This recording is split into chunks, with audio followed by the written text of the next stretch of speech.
Hello and welcome to Not Quite Asian Americans and the Other in the Era of the Pandemic and Uprisings. We are joined tonight by Dr. Ada Cheng.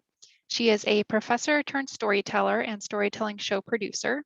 She uses storytelling to illustrate structural inequalities, engage social critiques, and build intimate communities. Ada, go ahead and take it away. Oh, thank you so much, Brenna, for the introduction. Hi, everybody. So I know this is a recording and you can watch it later. And so let me explain what I'm going to do tonight. I will be sharing 3 stories. And we are going to treat it as a solo performance, just like you would see on stage. It will be about 45 minutes, and then we're going to have a Q&A afterwards. And so we're going to have a conversation about the issues that strikes you as interesting. So I did a solo performance, not quite. The original version in January 2017, and then I took it to different cities and performed for different audience. And so tonight, the 3 pieces, the first piece was in the original performance, and this is an updated version, and I added 2 new stories. And as I go on, I would explain the context within which I wrote the stories, right? And so the first piece is called Where is Home? And I wrote this in late 2016 and performed it the first time in 2017. I live in Chicago. I have lived here for 20 years. Before I moved to Chicago, I was in Austin, Texas for 5 years. Before I moved to Austin, I was in Hong Kong, still a British colony at the time, so for 7 months. Before I moved to Hong Kong, I was in New York for 4 months. Before I moved to New York, I was in Eugene, Oregon for 3 years. Before I moved to Eugene, I was in Taipei, Taiwan for 27 years. I was born in Taiwan 57 years ago. I came to this country 30 years ago. The last time I went back to Taiwan was 20 years ago. So where is home? How do you define it? By where you were born? By the duration of your stay? By the length of your absence? Or by the intensity of your emotions?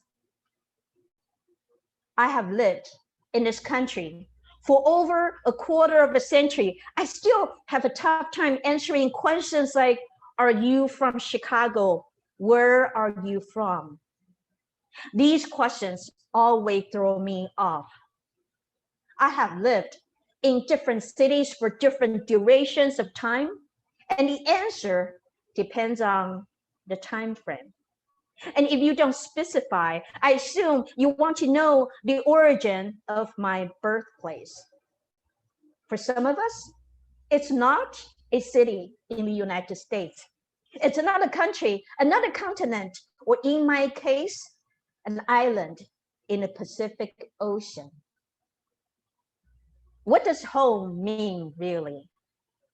Whenever I'm asked where I'm from, regardless of the intention of the questioner, I'm always reminded that Chicago is not quite home. I don't quite belong, not quite. I'm always reminded that I'm an alien, a transplant coming from somewhere, easily identifiable and easily identified.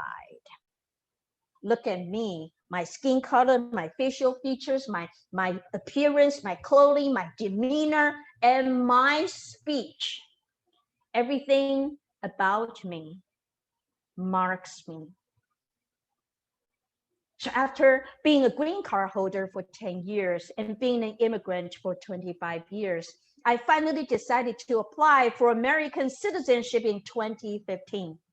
2 weeks after I did my citizenship interview, I received a notice from the Citizenship and Immigration Services of Homeland Security, notifying me that my citizenship application had been approved.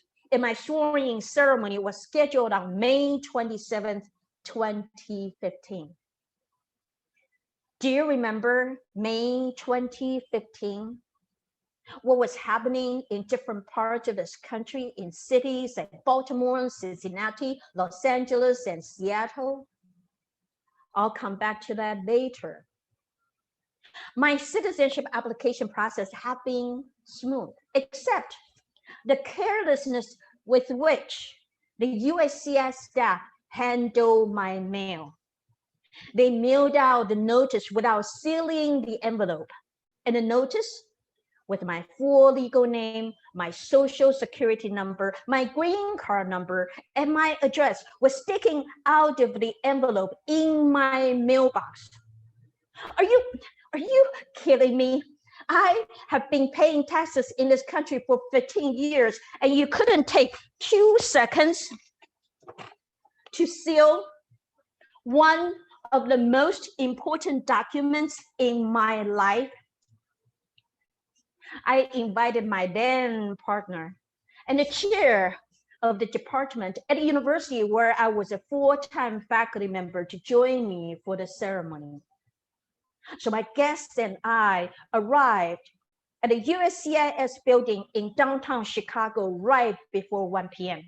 And we passed through the security check where I had to take off my shoes and throw away my tape recorder because it was not allowed. And up to the 3rd floor where there was a huge waiting area. After waiting for half an hour, I was called to stand in line in order to move to the large ceremony hall. And right at the entrance of the ceremony hall, there was a long desk, and 3 agents were sitting there. When it was my turn, the first agent took my green card and the notice. The second agent examined them and threw them into a big yellow envelope. And the third agent checked my name off the list. My heart sank when I turned in my green card. This was the only legal documentation in my possession to prove that I was documented or legal in this country. I didn't bring my Illinois ID with me that day, so I didn't have any ID to show who I was. But even if I did, they wouldn't have proved my legal status. So at that moment, I was without legal documentation. I started to panic as I walked into the big hall where hundreds of people like me had already been seated. It was very scary to be with hundreds of people without legal documentation. It was as if we were waiting for a collective sentence, because theoretically, any one of us could be arrested, locked up, or deported right there and then. But deported back to where? It has been 3 decades since I left Taiwan in 1991. The last time I went back to the island was 1999. I still have family there, but it hasn't been home for more than 3 decades. Going back there, it's not necessary going home, but then where is home? My heart pounced every time I saw an agent walk toward my direction. And I kept on thinking to myself, is this a trap? Is the agent going to tell me that something was wrong with my application and they changed their mind about naturalizing me? Did they not believe me when I indicated on the application form and when I told them face to face that I never torture anyone? I never engaged in genocide. I was never part of the Nazi government in Germany. I was not a communist. I was not a terrorist. I never intend or attempt to overthrow the US government. I never belonged to any guerrilla groups. I never gave or sell weapons to anyone. I was never in prison. I never committed any felonies. I pay my taxes. I was not a gambler. I was not an alcoholic. I never abused any drugs. I never forced anyone to have sex, and I never solicited sex. I was a saint, still am one. Suddenly, I saw my then partner and my former colleague enter the hall and take their seats. And the USCIS director walked up to the podium and announced that we would start the ceremony. I felt a sense of relief. The citizenship ceremony included watching documentaries about immigration history and American exceptionalism, listening to speeches, singing to national anthem. And I'm not going to sing tonight because I don't torture people. Pledging allegiance to the flag and receiving the certificate of naturalization. In the first documentary we watched, the narrator talked about how we, like the previous generations of immigrants, that we were fortunate to escape war, poverty, and political and religious repressions to come to this country to pursue our American dream. I suddenly felt terrible that I invited my chair to the ceremony. You see, my chair was a 70-year-old African-American man. His ancestors didn't come to this country voluntarily. In his parents' time, people of different races were not allowed to swim in the same swimming pool. And what was happening in May 2015? Activists like Black Lives Matter have been protesting against police brutality for quite some time. Baltimore was particularly under scrutiny because of the death of Freddie Gray. War is not outside of the United States. War is right here in the United States, in our own backyard, against our own people. And what was my celebration was not necessarily his to have, even though he was very happy for me, but it was also very difficult for him to sit there and to listen to the rhetoric about American exceptionalism as a Black man. Our stories were connected, yet very different under the system of white supremacy. So I got through the citizenship ceremony and received my certificate of naturalization. And this is now the legal documentation to prove that I am indeed a legitimate American citizen. I didn't pay attention to it when I received it, and I immediately locked it up in my safe without realizing I would need it again a year later.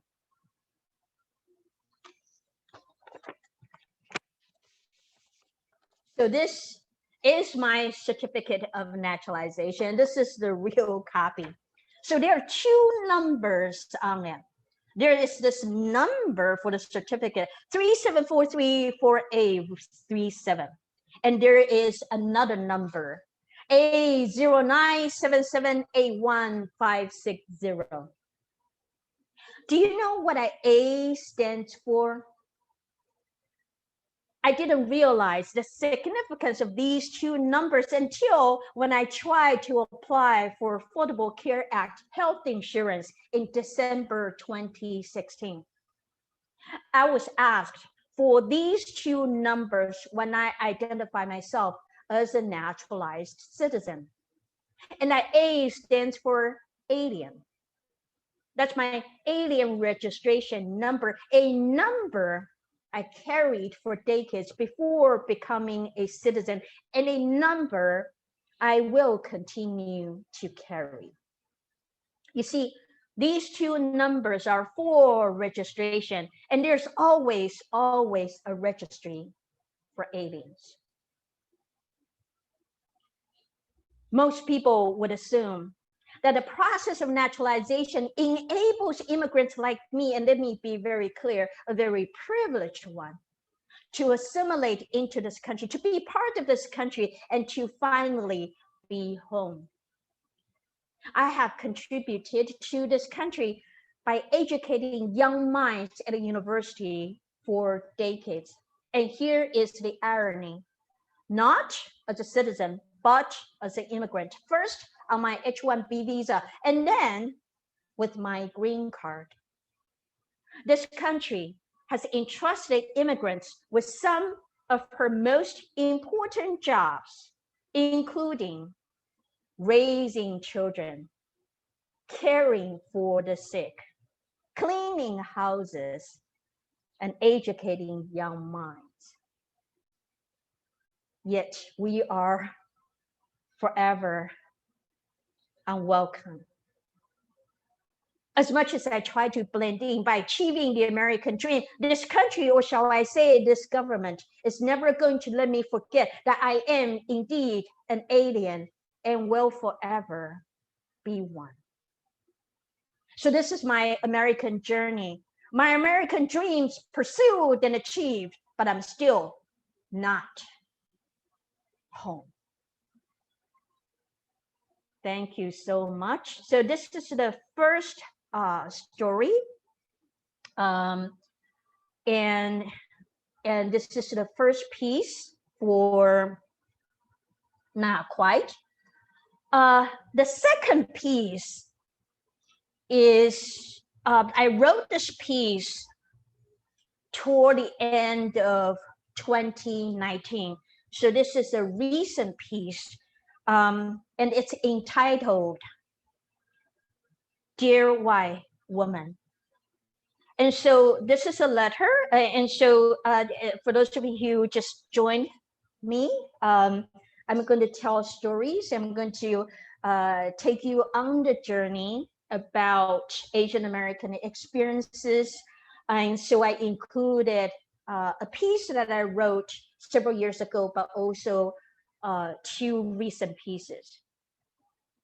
Dear White Woman, I regretted saying nothing to you, so I'm writing this letter. It was a good day, that first Friday in October 2019. Sunny and cool. It was around 2 p.m. I just finished presenting my gender-based violence workshop at a medical school at UIC.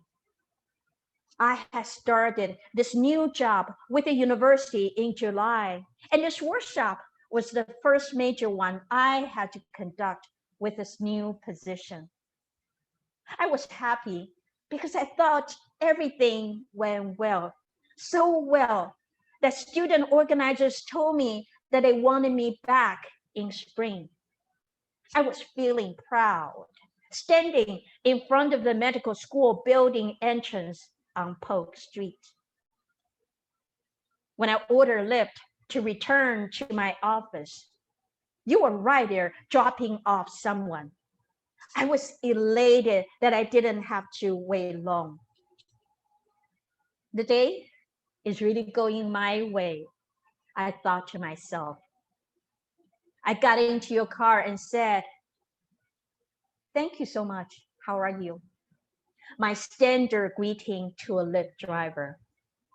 You glanced at me through the mirror and said, "I'm good. Where are you from?" Just like that. We were sitting inches from each other, yet the chasm between us suddenly felt like 1,000 miles. I paused. Where are you from is one of my most dreaded questions. I was asked so very often before becoming a citizen in 2015. It was simple. when I first arrived in this country from Taiwan as a student back in 1991. I was foreign after all, with my stronger accent then and wearing clothing I brought from home. Yet, with each passing year or decade, this question has become more complicated and layered. I can no longer answer with ease. This question was posed to me even after I became a citizen in May 2015. That same afternoon, after the naturalization ceremony, and the days and the weeks and the months and years afterwards, that question never stopped. Why would I have expected anything different? The certificate of naturalization, that piece of paper certifying my citizenship status, didn't change anyone's perception of me as someone from somewhere else. My status might have changed, but my face didn't. I mean, my accent wasn't that thick, so thick that you would mistake me as foreign. You had no other references than this face of mine, the only marker of difference, just like a million other faces from Asia. And when I hesitated, you asked, originally, like I didn't know what you were asking, like I didn't already have a script for this question, like I hadn't answered the same question over and over, like I hadn't said originally myself many times before, like my silence was my lack of understanding of your words or English. No, I was killing you softly in the back seat with my gaze filled with both sorrow and rage, calculating how much I should let your remark and therefore you shape the rest of my day or days after that. When I told you I was from Taiwan, you started talking about how your brother-in-law was working there and how he loved it. I asked you which city he was living on the island. You couldn't say. You simply went on and on about this beautiful experiences of his in Asia. I wanted to tell you, I don't care. I mean, do you even know the difference between Taiwan and Thailand? Because many Americans can't even distinguish these two countries since the first part for these two words sounds exactly the same. I wanted to lecture you about profiling though. A softer type of profiling, the type of profiling that doesn't kill us, but it marks us as different. It tells us that we don't belong. It is a form of racial profiling masked as cultural curiosity, often loved by both liberals and conservatives alike, pretending to be cosmopolitan. Yet culture is no substitute for race. You might ask, does it mean I can't ask this question at all? Of course, it is not that you can't ask it. It is how and when you ask the question. It is the context within which you ask it. Context is everything. Ask yourself, is this how you greet every human being you come across on your drive, in a party, on the street? Or do you direct this phrase to only people with certain facial features deemed as foreign and alien? Or shall we say exotic? There are millions of people with facial features similar to mine who were born in the United States. This is the place they call home. They're not from somewhere else. They have always been here. By asking them that question, you're telling them that they don't fit the image of what an American should be. Where are you from? Mark someone as an outsider, outside of a norm and a standard against which you used to judge them. I'm the other against the white faces you count as American. Whether I was indeed born somewhere else is beside the point.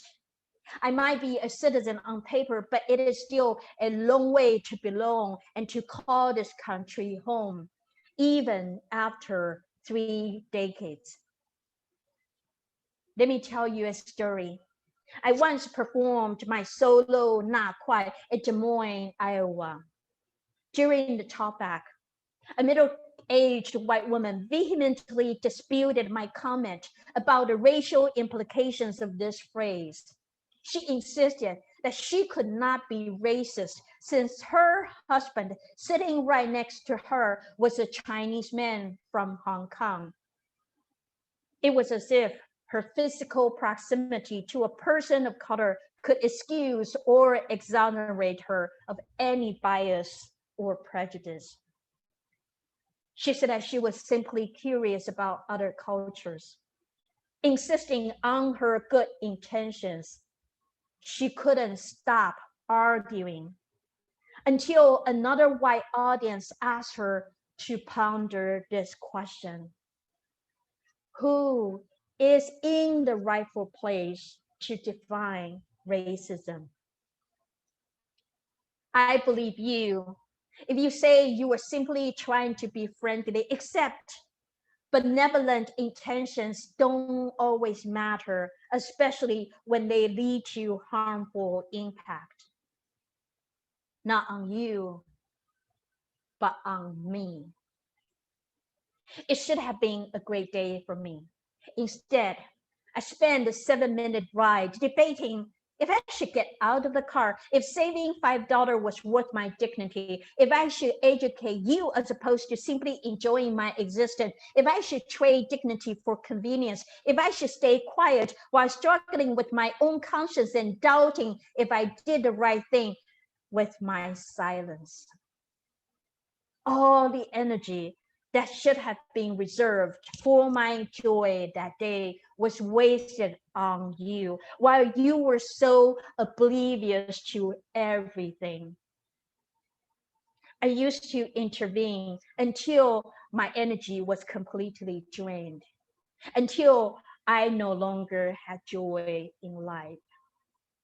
And then I realized this: not every fight should be my fight. I have to pick my battle just to preserve some sanity so I can thrive, not just survive. So I sulked in the back seat and decided that I would write you a letter entitled, Dear White Woman. I consider this piece your compensation for my short ride with you. Best, Ada. Thank you so much.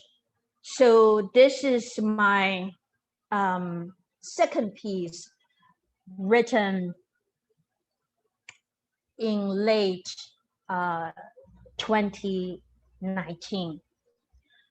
And so the third story is the third piece. And so as I go on this journey, I want you to listen to my story and see what are the issues that that strike a chord with you. But I also want you to emotionally feel whichever feelings that come to you. And in recent years, I have been writing letters. I find writing letters a great way to express my sentiments and emotions. So part of it is hoping to use storytelling for everyone to think about. Everyone has story to tell, and I would encourage you to tell your stories as well.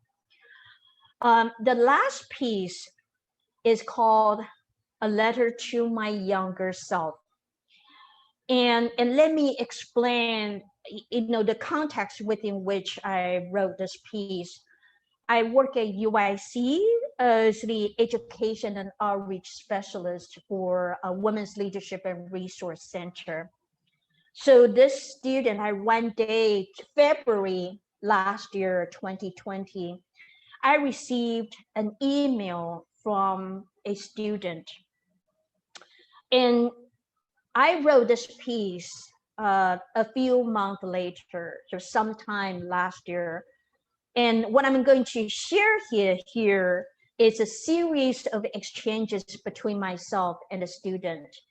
And I'm not going to rewrite anything because I want you to get a sense of even in February last year, 2020, where it was just in the beginning of the pandemic. I want you to get a sense of how I was feeling, what I was thinking, without having to witness the whole year of intensification of anti-Asian racism. I was already able to predict what was coming. So this is a series of exchanges between myself and the student. Dear university staff, hello. I want to report an insulting incident that happened to us today. My friends and I were at this building trying to grab some coffee. We were waiting in line, and finally, when it was our turn to order, we stepped forward. During that short time, we heard an absurd racist joke that people at the cashier made, saying, "Watch out for the coronavirus." As everyone knows, the coronavirus is a global issue that has taken away more than 500 innocent lives. Treating us as that virus is both humiliating and insulting to the people who are suffering and fighting for that contagious disease. It is very unfortunate that this occurred during the Black History Month, the month that we all believe that everyone no one should be discriminated by the color of their skin. I hope you examine this issue. We sincerely want an apology for this inconvenience. Student. Dear student, thank you for the message. I'm very sorry this happened to you. I would like to meet in person to discuss the situation further. Let me know when you can stop by. Ada. Dear Ada, thank you for your kindness. We were all furious about the incident. However, after knowing that there are people who actually care for minorities like us, it gives us pride knowing that we chose to come to the school. Again, thank you for offering us the option to deal with this matter, but we have decided not to make a scene. Student. Dear student, I don't think you'll ever read this email message. I do hope at some point that you will tell the story on your own. I haven't been able to sleep for days since I received your email. That last sentence, "we have decided not to make a scene," hit me hard. That sentence has filled me with sadness. It feels like someone has driven a knife slowly into my heart. I'm not going to die from it, but my heart aches and bleeds with each gentle cut and push. Your message was the first complaint I received, but it was not the first one I have heard. Since the outbreak of the coronavirus, we have seen an increase of hatred toward Chinese people, people of Asian descent, or Asian Americans in general. Physical assaults have taken place, racial slurs hurled, suspicious looks cast, masks put on specifically when Asian people are present. Otherwise, socially conscious people making jokes and references about the virus and Chinese people. Business in Chinatown plummeted due to misinformation, xenophobia, and racism. In a world where racism is oftentimes seen between Black and white, Discrimination, prejudice, racism, and xenophobia toward and against Asians are oftentimes taken for granted and normalized. That even UC at Berkeley briefly posted something online along the line. Xenophobia is a normal response after the outbreak. Our own president insisted on calling the virus Chinese or Wuhan virus, knowing fully well that this pandemic will bring out pre-existing hatred, xenophobic sentiments, and racist assaults against people of Asian descent. Different universities sent warning emails to students about the virus, yet very few made public statements denouncing anti-Asian racism. We don't label any germ, disease, illness, or virus white when they wiped out Native American tribes. Why do we label Corona Asian? This pandemic shows how easily we, as Asian Americans, can go from being model minority to yellow peril in this country within seconds. But what I want to write here is not about the virus. It is about that last sentence of yours. We have decided not to make a scene. I truly see you because you remind me of my younger self. When I used to believe that people would understand where I was coming from and empathize with my position if I were polite enough, respectful enough, articulate enough, or liked enough. And then it dawned on me one day. My degree of politeness, respectfulness, or likability has little to do with whether people can grasp the complexity of issues. For many, they understand them all alone. In my or our culture, I was taught since I was young to be quiet, to not speak up, to not challenge authorities, and to keep peace and maintain harmony. I had to work very hard to develop my own voice and to have one. Since I was younger, I tried hard to balance between having a voice and wanting to be liked, having ideas and opinions and being seen too opinionated and loud, and telling people how I really felt and what I really thought, and not wanting to alienate anyone with my truth. I still struggle with that, and I'm in my 50s. The reality is this: there's no balance. It is a lose-lose situation. For me, as a woman, I do have the benefit of racial perception. I'm hardly seen as a militant or aggressive as an Asian woman, even when I am, compared to a Black woman who can easily be seen as aggressive, even when she is simply being assertive. My body, as much as it may be sexually objectified, exoticized, or violated, is not seen as threatening, thus allowing me to freely navigate the world without anyone calling the police on me. And we know that the ways our bodies are perceived can have life and death consequences. But the worst part is this: when you don't practice speaking up for yourself, you end up losing the only voice you have, your own. I want you to remember this. Silence can be a strength, but it isn't always a virtue. Being quiet doesn't always bring you to peace. Being polite doesn't always keep you out of trouble. Being respectful doesn't always get you the respect in return. Please learn to tell your own story, as I can't always tell stories for others.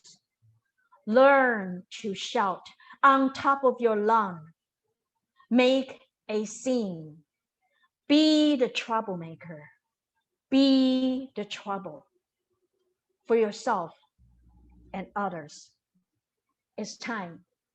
It's time. Ada. All right. Thank you so much. So this is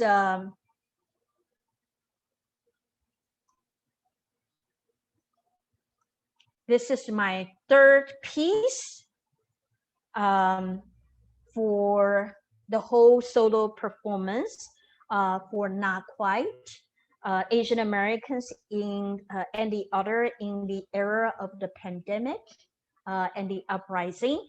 And so I did a solo show several years ago, and what I have done is to I take this performance to travel to different cities because I want to talk to different audience, and I have taken it to different cities, but also different universities. And part of it is using storytelling as a way to engage in conversation, to illustrate structural inequities and the issues that emerge as I experience it as an Asian American.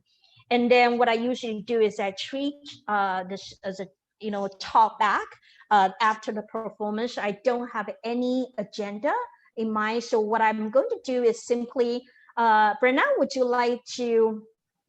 Um, yes, thank you so much.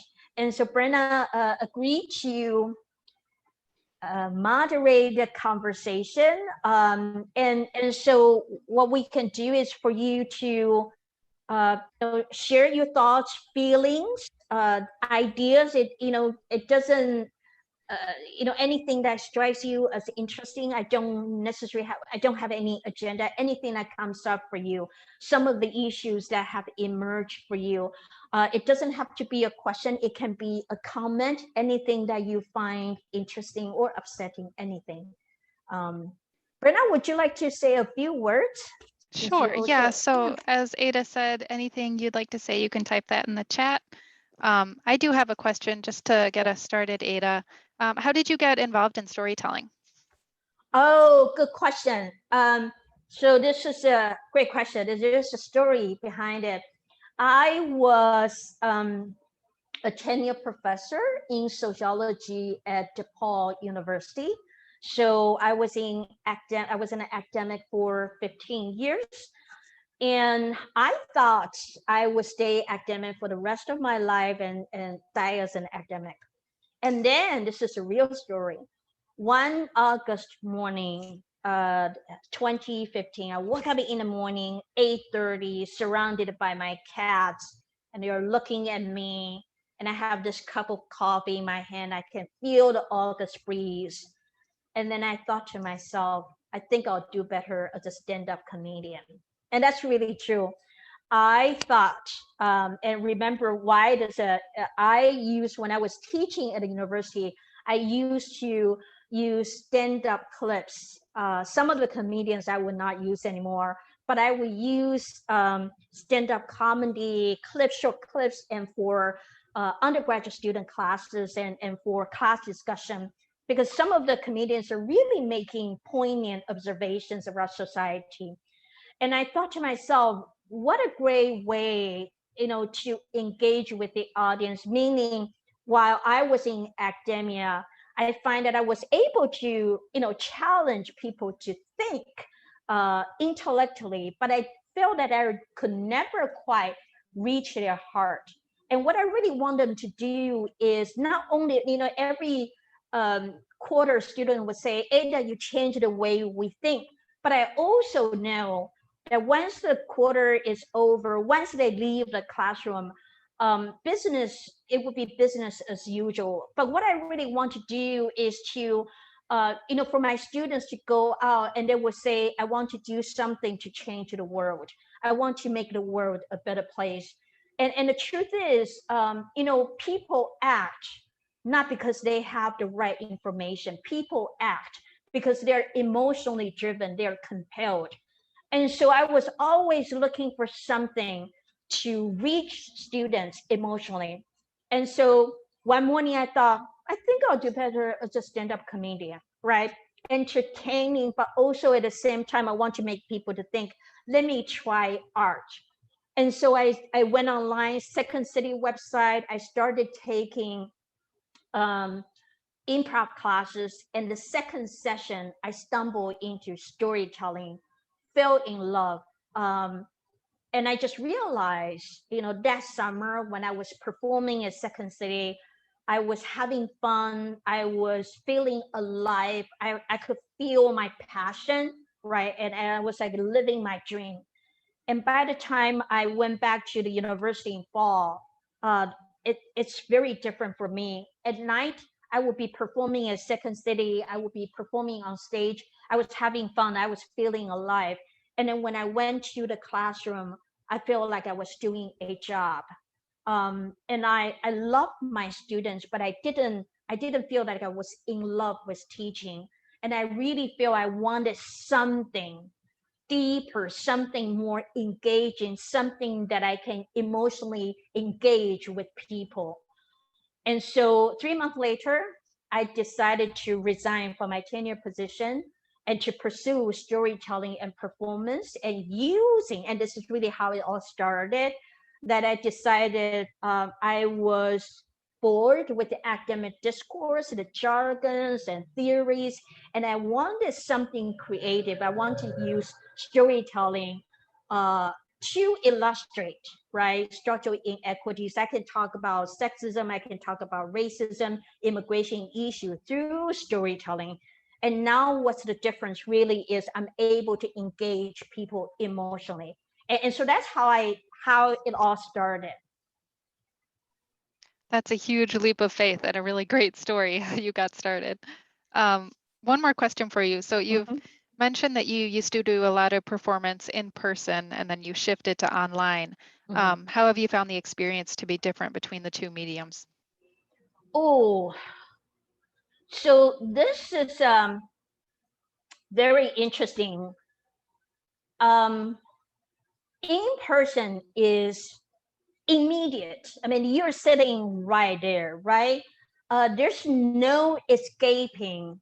Uh, if I simply speak to you directly, and let's say if it's a space with lighting, I'm assuming if we were at a physical space, I'll be staring at your eyes and talking to you, Brenna, right? Talking to you about my experience. So your connection with me will be very immediate because there's no filter, right? Because there's no wall between us. And whatever I'm conveying in terms of my emotions and feelings, you're going to feel it, right? If I'm indignant, if I feel angry, you're going to feel anger. If I feel happiness, you're going to feel it. It's right there, immediate. Now, with online, it was a challenge, in the sense that it's hard to feel, right, via the screen. It's because of the screen, it feels very impersonal. So I had to do a lot of work, meaning how do I accentuate, how do I heighten my emotions, right? Because it is in person, it's immediate, you feel right there. Through the screen, it's filtered through the screen. It's you are there, but you are not. And so I have to really learn how to heighten my emotion. And I think I have been able to manage it well, to still connect with people. It's not ideal. The thing about what I like about virtual events really is, as much as I may not be able to connect with people emotionally, like in-person events, it's it's I can draw audience from everywhere, right? So, for example, my own storytelling shows, I have been able to draw audience from uh, different cities, but also different countries. And so one thing about virtual events is that it really breaks down the geographical constraints. But I have to say, as a performer, it is very difficult. For example, in-person events, what you would see would be I would be walking around. There would be a lot of physical, the physicality that I am not able to do. Right, I'm here sitting here. So the way I present these three stories, the piece is still right. It's a little bit more docile. But if once in person, I will be walking around, you will see me waving and using physicality. So there's power to it. And so it's tough. I have to really overcome how to convey, connect with the audience. But I think, after more than a year and a half, I'm doing okay with it. Yeah, I think it's been a challenge for a lot of people. So I haven't seen anything in the comments, so I think we might wrap it up for the evening. Sure. Thank you so much, Ada. This has been wonderful. Thank you so much for joining us tonight. Very good. Thank you so much for coming. And Brenna, thank you so much for hosting this event. Have a good night, everyone. Bye, everybody.